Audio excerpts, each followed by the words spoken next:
What if the very foundation of Christianity was built on a silence carefully orchestrated to erase the most dangerous voice of all, not an emperor, not a bishop, not even an apostle, but a woman, Mary Magdalene. Her name appears in every gospel. She is there at the crucifixion, standing when the others fled. She is there at the tomb, the first to hear Christ's voice after death. She is there, at the very moment Christianity was born. And yet, her role has been reduced, rewritten, and buried under centuries of distortion. Why? Because in fragments of papyrus hidden for centuries in the sands of Egypt, a gospel bearing her name tells a story unlike anything the Church ever taught. It speaks of secret teachings given to Mary alone, visions of the soul, liberation from sin, and a path to salvation that bypasses the authority of priests. Teachings that challenged everything the emerging church was trying to build. If Mary was truly the disciple Christ trusted most, then the entire structure of power that came after him trembles. So the question is not whether she was important. The question is, why was she silenced? For nearly 2,000 years, Mary Magdalene has been trapped in a web of deliberate misrepresentation. Medieval sermons branded her a prostitute. Artists painted her as a penitent sinner, weeping in shame. And the Church allowed the label to endure, because it achieved exactly what they needed, to diminish her. To make her dangerous voice look unworthy, but the fragments of the Gospel of Mary refused to stay buried. And when you read them, you see something striking. The apostles themselves, men like Peter, question Mary's authority. They cannot believe that Christ would reveal hidden knowledge to a woman. Yet the text records her calm response, words of strength, wisdom, and vision. If this gospel is authentic, then Mary was not merely a follower. She was a teacher, a leader, perhaps even the true cornerstone of the faith. So ask yourself, why did bishops and councils across centuries destroy every copy they could find? Why do we only possess fragments, scattered across dusty collections in Berlin, Oxford, and Cairo? And why, if her words were meaningless, did the Church go to such lengths to erase them? Perhaps because the Gospel of Mary does not rely on fear, confession, or institutional control. It speaks of inner freedom, of the soul's direct connection to the divine, of a salvation that cannot be bought, dictated, or enforced. Imagine the danger this posed to a growing institution that sought obedience. Imagine the threat of a woman elevated above Peter, John, or Paul. Imagine how different Christianity might look today if Mary's voice had not been silenced. Would the Church still have become the empire it was? Would women have been barred from leadership for centuries? Would salvation have been taught as something only priests could grant, or something each soul could discover within? These are not just questions of theology. They are questions of history, of power, of control. Because buried beneath dogma and doctrine is the possibility that Christianity as we know it was shaped not by the teachings of Christ alone, but by what was chosen to be hidden. The Gospel of Mary Magdalene is not complete. It is torn, fragmented, and damaged by time. Yet even in those broken lines, we glimpse something the bishops could not erase, a vision of Christianity in which Mary, the first witness, the first disciple, holds the key to truths long denied. And that raises one final question: if Mary Magdalene was the true apostle, the one entrusted with Christ's deepest teachings, then what have we been worshiping for the last 2,000 years? The truth, or the version of truth the Church wanted us to believe? Tonight, we turn to the erased gospel. The hidden testimony, the voice of the first disciple, Mary Magdalene. For centuries, Mary Magdalene has stood at the center of one of history's greatest distortions. Ask the average person who she was, and most will say the same thing: a prostitute, redeemed by Jesus, remembered for her repentance. But that image, so deeply embedded in art, sermons, and culture, comes from a lie carefully woven into history. The Bible never calls her a prostitute. The Gospels never describe her as a fallen woman. In fact, what Scripture does say is radically different, that she was a devoted follower of Christ, a woman who traveled with him, witnessed his death when others fled, and was the first to see him after his resurrection.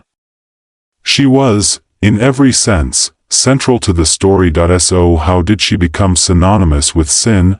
The answer lies in a single sermon, delivered in the year 591 by Pope Gregory the Great. Standing before a world just beginning to embrace Christianity as empire, Gregory declared that Mary Magdalene was the same unnamed woman described in Luke's Gospel, a sinner who washed Jesus' feet with her tears. With one decree, he merged their identities. And with that, Mary's reputation was forever rewritten. Why would a pope, one of the most powerful men of his age, reshape the memory of a woman who was clearly more than a background figure? Was it ignorance or intention? Was it simply a mistake in interpretation, or was it a calculated move to strip her of authority? Think of the timing. Christianity was no longer an underground faith of persecuted believers. It was rising into power, aligning itself with kings and emperors, shaping itself into an institution that could rule nations. And in this new structure, there was little room for women in positions of leadership. But Mary Magdalene? She was remembered in the earliest communities as the apostle to the apostles, the one commissioned by Christ to bring news of the resurrection to his followers. That title alone gave her authority no bishop could match.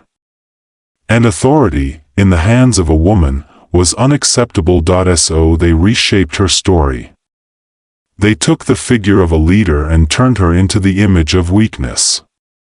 They transformed her into the repentant sinner, forever defined not by her wisdom, not by her courage, not by the trust Christ placed in her, but by her supposed moral failure. Ask yourself, why would a woman at the tomb, entrusted with the greatest revelation of all time, be remembered as nothing more than a cautionary tale of sin? And why did this mischaracterization endure for more than 1,000 years? Repeated in every pulpit, carved into every cathedral wall, painted in every Renaissance masterpiece, because it worked. It stripped Mary Magdalene of her voice. It taught generations to see her not as the first disciple, but as the fallen woman.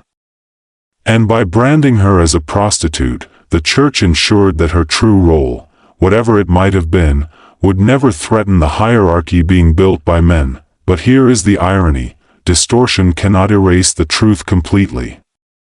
Beneath the layers of lies, the fragments of Mary's real legacy survived. They survived in the memory of early communities. They survived in texts buried in the sands of Egypt. And they survived in whispers that never quite died out, which leaves us with a chilling question. If one of the most important disciples in Christian history could be rewritten, reduced, and erased, how much of the story we think we know is nothing more than construction? The image of Mary Magdalene as prostitute is not truth. It is propaganda. A narrative designed to protect power, not preserve history. And if her reputation was deliberately destroyed, then it becomes impossible to dismiss the other possibility, that she held a role so great, so undeniable, that it had to be silenced, and that silence has lasted for nearly 2,000 years, but fragments of the erased gospel bearing her name have returned. And they may hold the key to understanding who Mary really was, not a sinner, not a shadow, but perhaps the very foundation of the faith itself. For more than 1,000 years, the Church's version of Mary Magdalene went unchallenged. She was the repentant sinner, nothing more. The first disciple had been buried under layers of invention. But then, the desert gave up its secrets. In 1896, in Cairo, an ancient book surfaced in the hands of a German collector. Worn and brittle, its pages written in Coptic, it seemed like just another fragment from the early centuries of Christianity.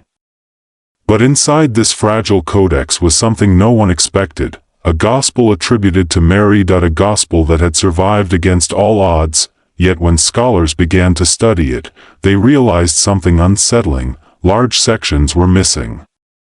Pages had been torn away. Entire passages gone forever. Who removed them?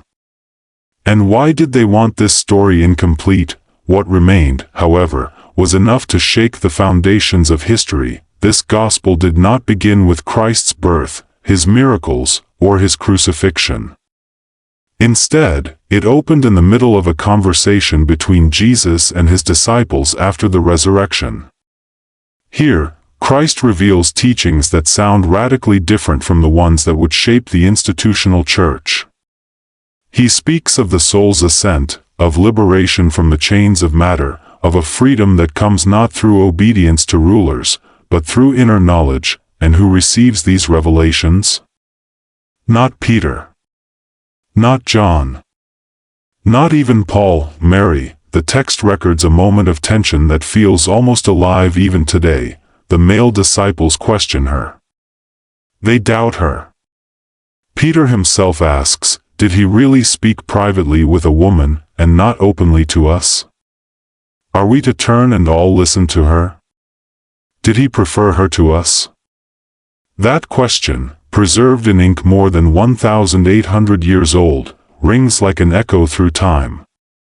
Because in Peter's outrage, we see the very seed of a struggle that would define Christianity. Who gets to lead? Who gets to speak for Christ? And who must be silenced? Mary does not flinch. She speaks of visions revealed to her, of a soul's journey past rulers of darkness, of salvation that cannot be controlled by any earthly power. She offers them comfort when they are afraid, strength when they falter. In the fragments we still possess, she emerges not as a follower, but as a guide. So ask yourself, if this gospel had been widely known, what would Christianity look like today? Would the church be built on hierarchy, or on direct spiritual experience? Would priests claim authority over souls, or would every believer see themselves as capable of divine connection? And would women have been barred from power, or elevated as equals from the very beginning? Is that why this text was torn apart? Remember, this gospel was not preserved in libraries of Rome or Constantinople. It was not copied and cherished by bishops. It survived buried in Egypt, hidden away, as though someone feared what it contained. Only fragments escaped destruction, and even those lay unread for centuries. But here's the darker question: how many other gospels like it were destroyed completely? How many voices, like Mary's, were silenced before we ever knew they existed? If one survived by chance, what truths might have been lost forever? The Gospel of Mary is not whole. It is broken, damaged, incomplete. Yet in those jagged fragments we glimpse a vision of Christianity that feels dangerous even now, a faith that requires no empire, no hierarchy, no gatekeepers. A faith where the voice of a woman could stand above the voices of men, and that is exactly why it had to be buried. But the sands of Egypt did not keep the secret forever. And once uncovered, the gospel forced a haunting question: if the first disciple was erased, what else has been deliberately hidden? The discovery of the Gospel of Mary forces us to confront a truth that has echoed beneath Christianity since its earliest days: power is fragile. And when power feels threatened, it rewrites history. Picture the world of the 2nd and 3rd centuries. Christianity is no longer just a small gathering of followers meeting in secret. It is spreading across the Roman Empire, gathering converts, shaping communities, and, most importantly, creating authority. Bishops begin to emerge as leaders. Councils debate doctrine. And slowly, the faith begins to look less like a movement, and more like an institution, but institutions thrive on control, and nothing threatened control more than Mary Magdalene's gospel, because within its fragile lines, we find a message the bishops could not allow: salvation as inner knowledge. Not obedience. Not ritual. Not hierarchy. But a direct, personal connection to the divine. Imagine what that meant for the early church. If believers could access God without priests, what purpose did the hierarchy serve? If Mary was proof that Christ entrusted secret revelations to a woman, how could men claim exclusive authority? Do you see the danger? The emerging church needed order, rules, structure. It needed to define orthodoxy and crush dissent. But Mary's gospel whispered of freedom, of spiritual independence, of a voice outside their reach. That voice was not just radical, it was uncontrollable, and so the campaign of silence began. Step 1, discredit her. Make her a sinner, not a saint. Step 2, erase her writings. Destroy copies, banish texts, leave only fragments to rot in the desert. Step 3, rewrite her memory so thoroughly that no one would ever question the official story, and it worked. For centuries, Mary Magdalene was remembered not as the first disciple, but as the fallen woman who owed everything to the forgiveness of men. The irony is chilling. The very figure Christ chose to proclaim his resurrection became, in the church's retelling, a symbol of shame. But ask yourself, if Mary's role was harmless, why destroy it? Why erase her words if they held no power? Why rewrite her into a prostitute if her true legacy posed no threat? The answer is obvious. The church saw her as dangerous, and perhaps more frightening than anything else. Her gospel showed a Jesus who did not establish a rigid institution at all. Instead, he entrusted his teachings to the human soul, to be carried within, beyond the reach of bishops, beyond the walls of cathedrals. That vision undermined everything the church was becoming. So the choice was made: build Christianity on Peter, not on Mary. Build it on hierarchy, not freedom. Build it on obedience, not independence. But here is the haunting question: what if the church had not silenced her? What if the first disciple had been recognized as the true cornerstone of faith? Would women have been barred from the priesthood? Would wars of conquest have been waged in the name of Christ? Would Christianity have grown into an empire, or remained a movement of inner liberation? We cannot know. What we do know is this: the very act of erasing Mary's voice proves its power. The bishops feared her because they knew her gospel could not be controlled. And even today, as fragments resurface and her name is reclaimed, the fear lingers. Because once the world begins to question why her story was rewritten, it begins to question everything else the church has ever declared as truth, and that is the ultimate threat. Not a woman. Not a gospel, but the possibility that the foundations of the church rest not on divine certainty, but on deliberate silence. If the Gospel of Mary had survived intact, we might see Christianity in a completely different light. But even in the fragments we possess, her words reveal a vision that challenges everything we've been taught. In the surviving pages, Jesus speaks not of rules, not of rituals, not of obedience to an institution, but of the soul's freedom. He describes a path where sin is not an external stain to be cleansed by priests, but an illusion born of ignorance.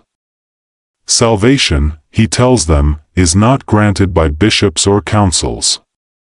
It is discovered within, and who does he trust with this teaching? Mary. The Gospel records her vision of the soul's ascent after death, a journey past hostile powers, often described as rulers or archons, spiritual forces that try to chain the soul to fear and desire. Each stage of the ascent requires courage, knowledge, and inner strength, until the soul is freed from every bond and returns to the divine. This was a dangerous teaching.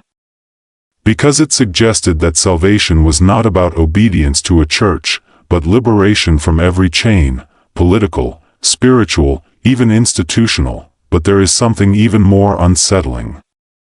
When Mary shares this vision with the disciples, Peter reacts with outrage. Did he really speak privately with a woman, and not openly to us? Did he prefer her to us? In Peter's anger, we glimpse the real conflict of early Christianity: authority. Who truly carried Christ's message?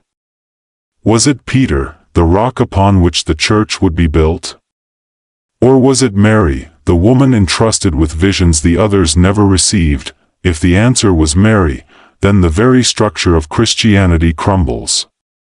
The hierarchy collapses. The male apostles no longer stand as the exclusive bearers of truth. And the church, as it grew, would have no foundation to claim its authority. Is that why her gospel was destroyed? Because the teachings inside it bypass every human chain of command? Because they whisper of a divine connection that no priest, no pope, no bishop can mediate? Imagine the world if these teachings had survived. Imagine a Christianity where salvation was not controlled by institutions, but pursued as a personal, spiritual journey. Where sin was not a tool of fear, but a misunderstanding to be overcome. Where every soul carried the potential for divine union, not through hierarchy, but through inner awakening. Would the Crusades have been fought? Would inquisitions have burned heretics alive? Would power have been hoarded in Rome, or spread across every believer who dared to look within? These questions are haunting, because they suggest a Christianity that could have been, and one that was deliberately prevented. But the fragments we hold are enough to show us why Mary was silenced. Her teachings offered freedom.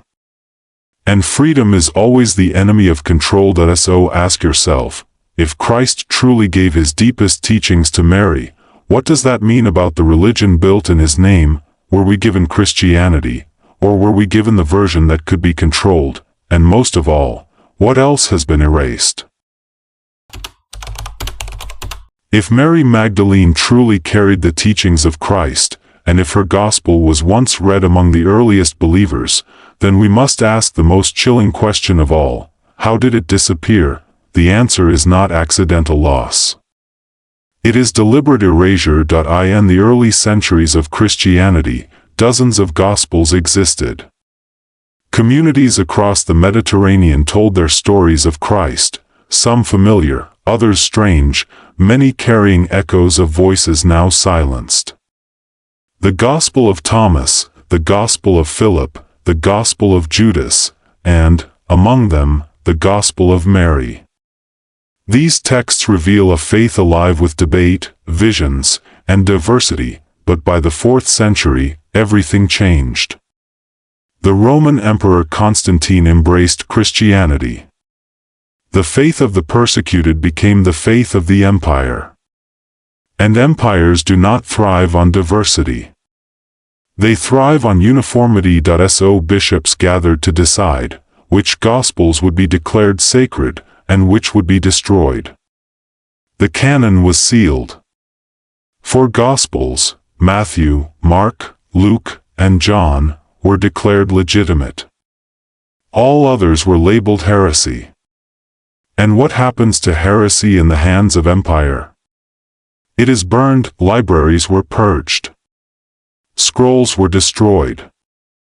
Entire traditions were wiped away. And within that cleansing fire, Mary Magdalene's voice was lost. Or so it seemed, because history has a strange way of protecting fragments. In desert caves and forgotten monasteries, hidden collections survived.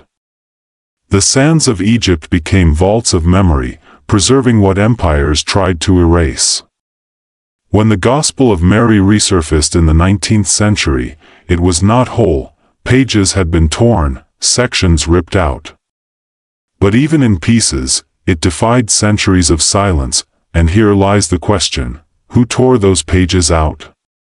Was it simple decay, or human hands deciding which parts were too dangerous to preserve? Were her most radical teachings the very ones we no longer possess? Think of it, we hold only fragments, but those fragments alone threaten the story the Church has told for centuries. What might the missing lines have revealed? A clearer description of Mary's authority? Instructions for leadership? Teachings that completely bypassed priestly power. The thought is haunting, and yet, despite the destruction, enough survived to prove that the early Church was not united, it was contested. The version we inherited is not the only story, but the story chosen by those who won.so. Here is the unsettling truth. Christianity as we know it was not born from divine perfection, but from human editing. From councils deciding which voices to amplify and which to erase. From bishops deciding whose memory should live, and whose should vanish. Mary's gospel survived because chance defied power. But how many others were lost forever? How many other voices, gospels, and visions were burned before anyone could even copy them? And how different would Christianity look if even one of those voices had survived intact?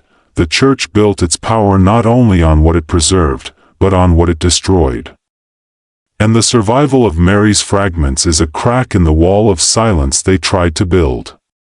Through that crack, light escapes, a light that forces us to ask questions the Church has always feared. If this gospel was erased, what else is hidden? If Mary was silenced, who else was erased? And if the foundation of Christianity required fire and destruction, what kind of truth is it built upon? The survival of the Gospel of Mary is not an accident. It is a reminder. A reminder that no matter how many pages are burned, voices return. And sometimes, the voices most feared are the ones that refuse to die. Strip away the lies. Strip away the labels, the sermons, the propaganda. What remains is a figure who refuses to disappear. Mary Magdalene, every gospel, canonical and forbidden, acknowledges her presence at the most crucial moment in Christian history. The crucifixion. When others fled, she stayed. The tomb. When others hid, she went. And the resurrection. When even Peter and John were absent, she was the one who encountered the risen Christ. Do you understand the weight of that? The first witness to the resurrection, the very event on which Christianity rests, was not Peter. Not John. Not Paul. It was Mary. So what does that make her? Not just a follower. Not just a companion, but the first disciple. Yet history remembers Peter as the rock, the foundation of the Church. History remembers Paul as the architect of doctrine. Mary, meanwhile, is remembered as a sinner. A background figure. A shadow. Why? Because to acknowledge her as the first disciple would unravel the hierarchy. It would mean that from the very beginning, Christ chose a woman to carry the message, to lead, to stand as the cornerstone of faith. And if that is true, then 2,000 years of exclusion, of denying women leadership, priesthood, authority, collapses. Ask yourself, if Peter had been the first to see the risen Christ, would his testimony have been doubted? Would the bishops have dismissed his vision? Or would his authority have been declared unshakable? But when Mary proclaimed the resurrection, she was not celebrated. She was silenced. Even in the Gospel of John, Peter and the others run to the tomb only after Mary tells them what she has seen. The faith they preach is born from her testimony. And yet her name was diminished, her role erased. The irony is chilling. Christianity owes its very existence to Mary's voice, and yet Christianity worked tirelessly to silence her. What if we called her what she truly was, the apostle to the apostles? What if, instead of Peter, Mary was recognized as the foundation of the faith? Would the history of Christianity look the same? Would empires have risen? Would women have been pushed into silence for centuries? the Church insists that Christ built his house on Peter. But the story itself reveals a contradiction. Christ entrusted the message of resurrection, the heartbeat of the faith, to Mary. Not to a rock. To a voice, and voices are harder to control. Perhaps that is why her gospel was buried. Perhaps that is why her memory was rewritten. Because if the Church admitted the truth, that Mary Magdalene was not just present, but chosen, it would have no justification for centuries of silencing women. It would have no claim to exclusive power. It would have to admit that from the beginning, the foundation of the faith was not hierarchy, but testimony, and testimony cannot be erased. So ask yourself, when you hear the story of Mary Magdalene, are you hearing history? Or are you hearing the version written by men who could not allow her voice to stand? The evidence is clear. Mary was not an afterthought. She was not a sinner. She was not a shadow. She was the first to see. The first to believe. The first to proclaim, the first disciple, and if that truth had been allowed to shape history, the Church as we know it might never have existed. Imagine a Christianity where Mary Magdalene's voice was never silenced. Where her gospel was not torn to fragments, but preserved in full. Where the early Church recognized her as the first disciple, the apostle to the apostles, the living witness to Christ's resurrection. What would that world look like? Would faith still be bound by rigid hierarchy and patriarchal authority? Or would it be a movement of liberation, where knowledge of the divine flowed freely to every soul? Would salvation be dictated by priests, sacraments, and emperors, or discovered within, through personal insight, courage, and inner awakening? The Gospel of Mary suggests a vision of Christianity radically different from the one history remembers. A vision where sin is not a tool of control but a misunderstanding to overcome. Where women share equal authority, guiding communities without fear.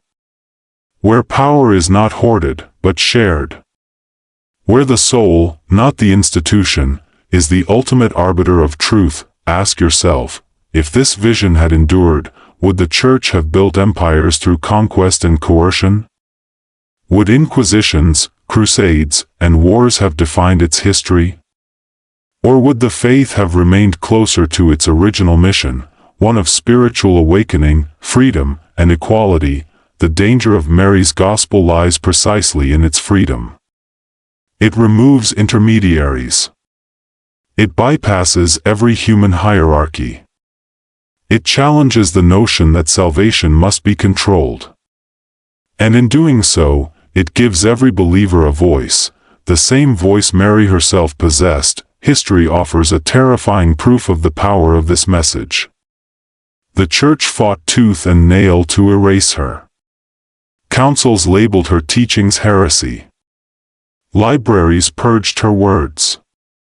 Texts were burned, hidden, and scattered across deserts. And yet, fragments survived. Why? Perhaps because truth cannot be completely destroyed.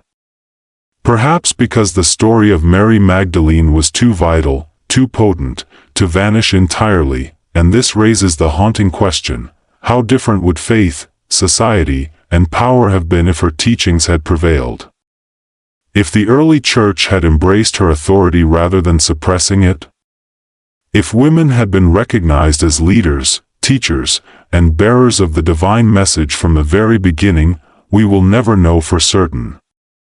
But the fragments of her gospel allow us to imagine it, and the vision is profound, unsettling, and revolutionary. It suggests a Christianity that values the soul over structures, freedom over obedience, knowledge over fear.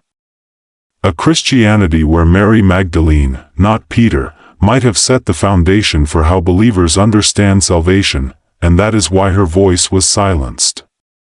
Not because she lacked authority, but because she held it too fully. Not because her teachings were irrelevant, but because they were too powerful. The survival of her gospel, even in fragments, offers a glimpse of a world that could have been, a world where the first disciple was not forgotten, and where faith was defined by wisdom, courage, and freedom rather than control. So ask yourself, in the centuries that followed, what have we lost because her words were erased? And what might we regain if her voice is finally heard? Mary Magdalene did not simply follow Christ. She was chosen. She was entrusted. She was first. And in that truth lies a Christianity that history tried to bury, but cannot completely erase. For nearly 2,000 years, Mary Magdalene's voice was buried in shadows.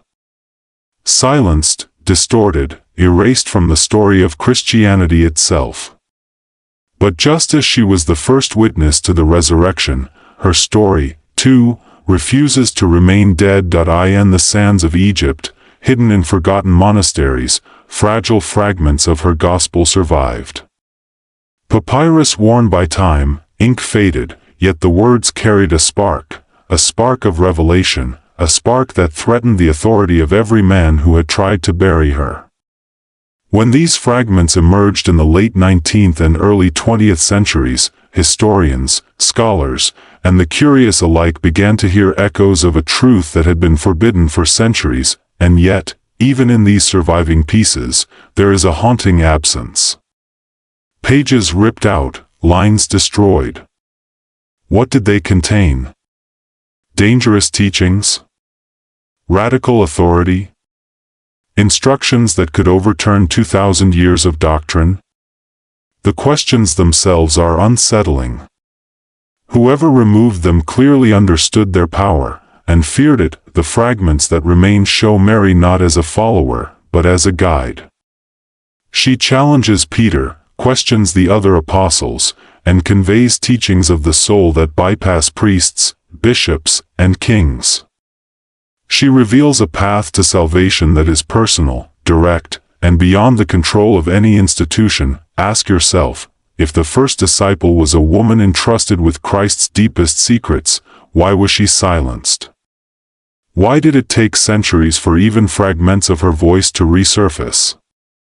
And what does it say about the foundation of the Church that her teachings were deemed too dangerous to survive? Today, her voice is rising again. Scholars study her words, feminist theologians reclaim her story, and historians piece together a narrative deliberately buried. And with every fragment rediscovered, Mary Magdalene emerges as more than a figure of history. She is a symbol of resistance, courage, and spiritual authority denied for centuries. The resurrection of her voice is not just historical, it is revolutionary.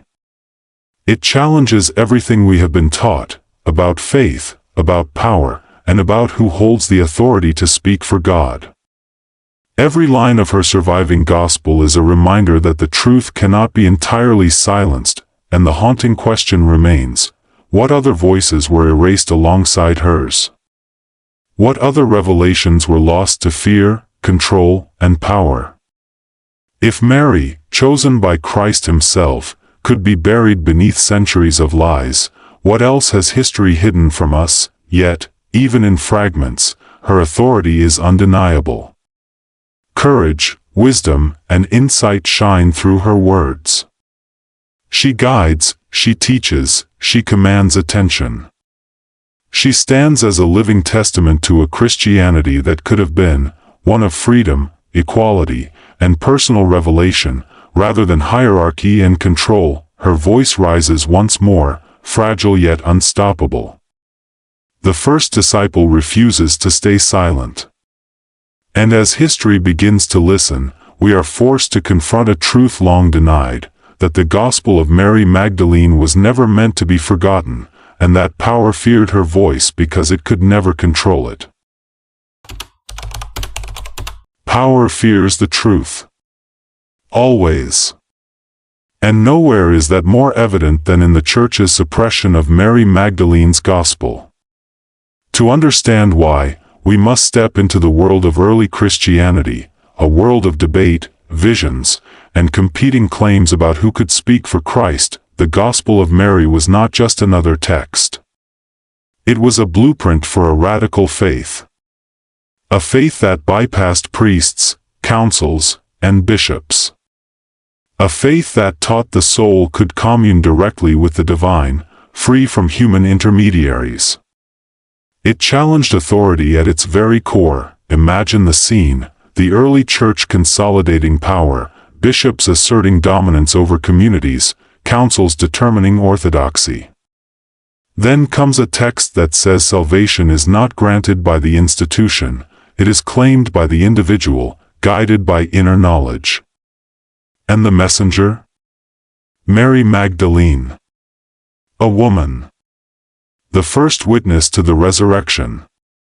The apostle to the apostles, the threat was immediate and profound. If her teachings were allowed to circulate, the carefully constructed hierarchy would crumble. Men who claimed exclusive authority over the faithful could no longer control the message of Christ. Bishops, popes, and priests could be bypassed entirely.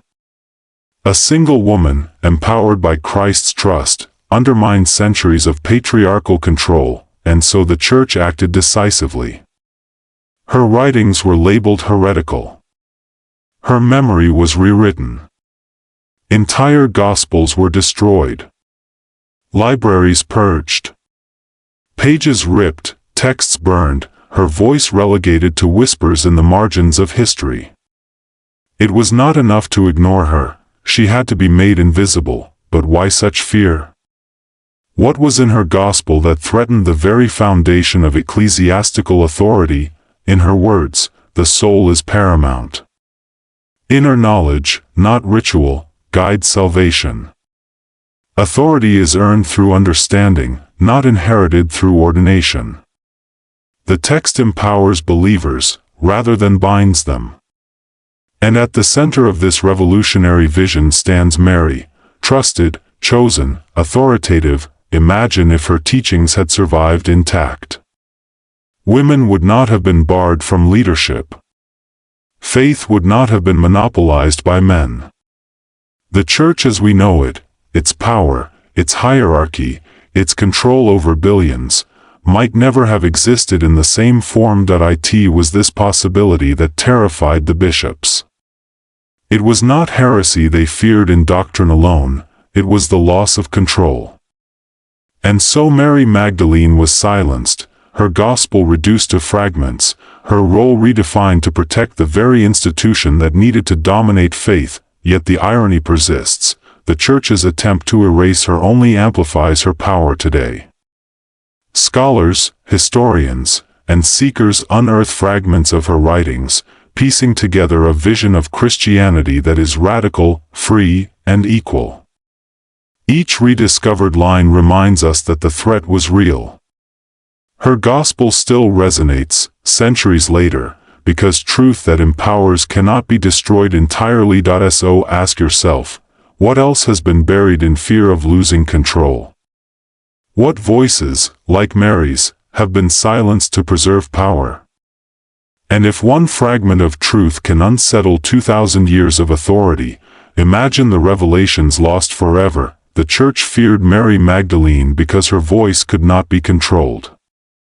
And that fear, encoded in centuries of suppression, tells us more about the power of her message than any praise ever could. Her words survive. Her authority endures.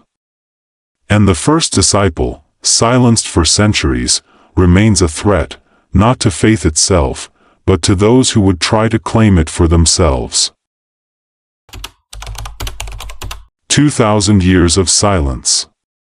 2 millennia of distortion. Yet Mary Magdalene's story refuses to die. The fragments of her gospel, once buried in Egyptian sands and lost to time, are now being studied, debated, and reclaimed. Scholars pore over the fragile papyri, piecing together a vision of Christianity that was deliberately hidden. Her legacy is no longer a footnote or a cautionary tale. It is a revelation. Mary emerges as the first disciple, a teacher entrusted with Christ's deepest secrets, a witness to the resurrection itself.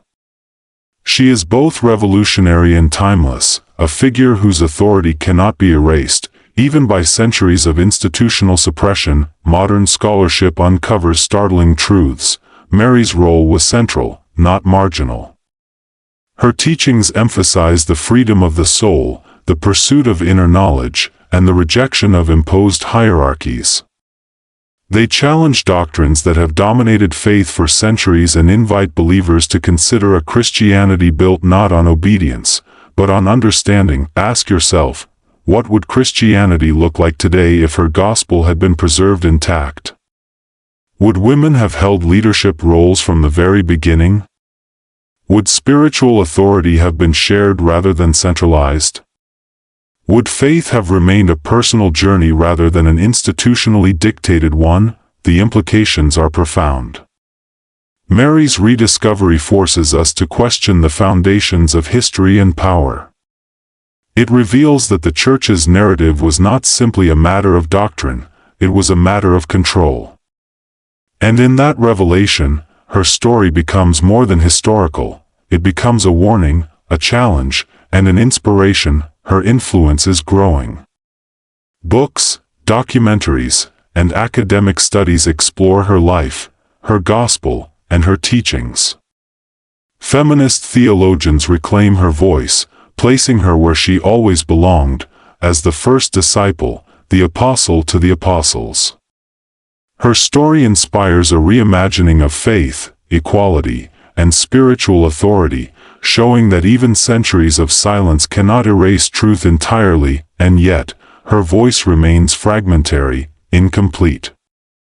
We can glimpse her teachings, her wisdom, her courage, but much is lost forever. It is this incompleteness that makes her story all the more haunting. It forces us to confront the reality that history is written by those who hold power, and that countless voices may have been silenced alongside hers, but the fact that her gospel survives, even in fragments, is a testament to resilience. Mary Magdalene's legacy reminds us that truth cannot be buried forever.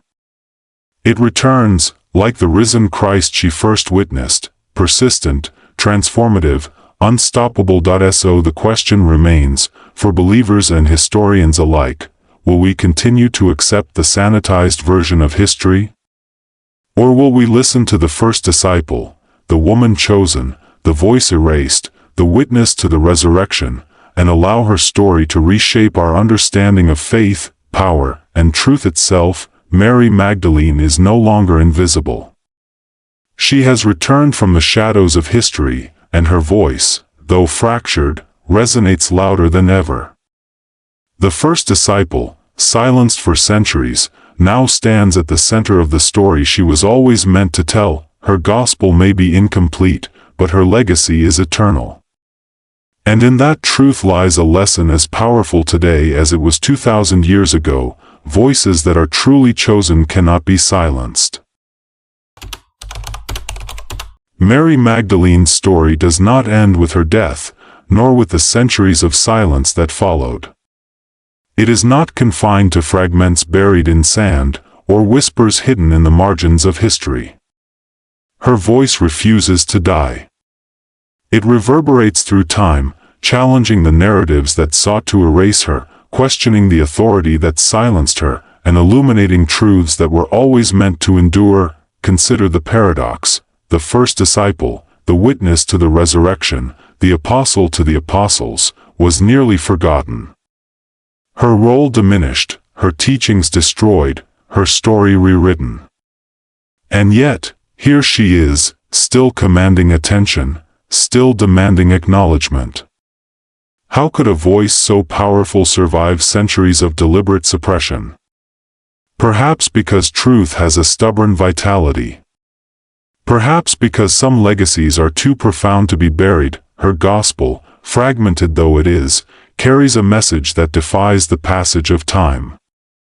It teaches courage in the face of doubt, insight in the shadow of fear, and authority that cannot be controlled. Mary Magdalene's words remind us that faith is not simply obedience to an institution, but the pursuit of understanding, the journey of the soul, the awakening of knowledge hidden within each individual. and here lies the question that haunts every historian, theologian, and seeker. If one voice could shake the foundations of power, how many others were silenced? How much of history has been shaped not by truth, but by fear? What revelations lie forever lost, and which ones survive to challenge the stories we have always been told? The Church feared her because her teachings were dangerous. They threatened hierarchy, threatened control, threatened centuries of doctrine built on obedience rather than insight. But fear could not destroy her. Her fragments survived, her story returned, and her legacy continues to challenge and inspire. In that survival, we see a lesson both timeless and urgent. Power may attempt to erase the voices it cannot control, but truth has a way of returning. As we reflect on Mary Magdalene's life, her gospel, and her legacy, we are compelled to ask ourselves, are we willing to confront the history we have inherited?